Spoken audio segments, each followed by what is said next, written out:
બેટા ચાચુને લઈને જાવું છે તમારે ક્યાં? અરે ડેડી ચાચુને લઈને તેલ લેવા જવું છે. બેટા તેલ કયું લેવા જવું છે?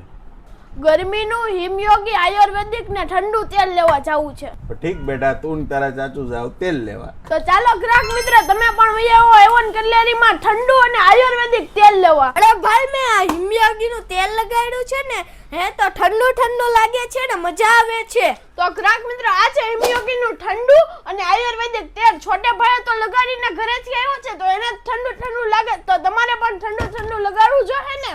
બડે ભાઈ આમાં ફુદીનો પણ છે. તો ગ્રાહક મિત્રમાં ફુદીનો પણ છે. બીજું છોટે ભાઈ આમાં ભૂંગરાજ પણ છે. ગ્રાહક મિત્રમાં ભૂંગરાજ પણ છે. બીજું છોટે ભાઈ આમાં કપૂર પણ છે. તો ગ્રાહક મિત્રમાં કપૂર પણ છે. બીજું છોટે ભાઈ આટલી બધી હું આયુર્વેદિક બોલીશ ત્યાં તો રાત પડી જશે.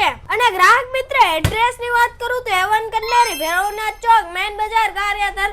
અને ગ્રાહક મિત્ર આપણે ઇન્સ્ટાગ્રામ માં ને યુટ્યુબ માં આઈડી છે તેને ફોલો અને સબસ્ક્રાઇબ કરવાનું તો ભૂલતા જ નહીં.